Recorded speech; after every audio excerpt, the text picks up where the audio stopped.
आत्मनिर्भर भारत के तहत भारतीय सेना लगातार अपने रॉकेट की रेंज को बढ़ाने में जुटी है। अब तक तो भारतीय सेना रूसी multi barrel rocket launcher grade और स्मर्च के जरिए जंग लड़ने की तैयारी करती थी, मगर अब स्वदेशी multi barrel rocket launcher Pinaka के भारतीय सेना में शामिल होने के बाद से क्षमताओं में जबरदस्त इजाफा हुआ है। अब इसकी मारक क्षमताओं को बड़ी तेजी से आगे बढ़ाने के लिए कोशिशें जारी हैं। ऐसे में आखिरकार वो दिन आ ही गया जब भारत ने गाइडेड एक्सटेंडेड रेंज रॉकेट की पहली सफल फ्लाइट को अंजाम दिया। डीआरडीओ ने इसका 3 अलग अलग चरण में अलग अलग फायरिंग रेंज में सफल परीक्षण किया। हाई ऑल्टीट्यूड इलाके में इसके सभी ट्रायल पहले पूरे हो चुके थे और अब प्लेन एरिया में भी ट्रायल सफल हुए। चलिए अब आपको बताते हैं भारतीय सेना की आर्टिलरी में शामिल पिनाका की खासियतें। क्या है पिनाका रॉकेट लॉन्चर?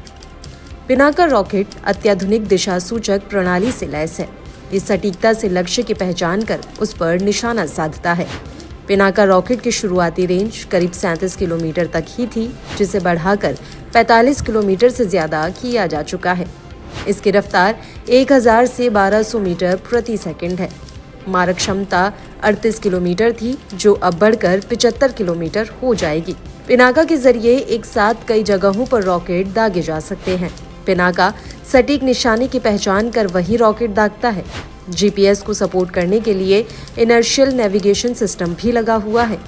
इसके लोडर सिस्टम, रडार और नेटवर्क आधारित सिस्टम एक कमांड पोस्ट के तहत जुड़े होते हैं। वर्तमान में पिनाका रॉकेट 2 तरह का है। पहला मार्क 1, जिसकी रेंज 40 किलोमीटर है।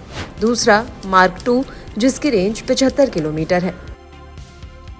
भारतीय सेना की आर्टिलरी में शामिल पिनाका की बात करें तो पिनाका रॉकेट फ्री फ्लाइट है, यानी कि बस उसे लॉन्च किया गया तो वो अपने रेंज 37 किलोमीटर के हिसाब से जाकर गिरेगा। लेकिन उसकी ऐसी सटीकता नहीं थी कि ठीक निशाने पर हिट करे।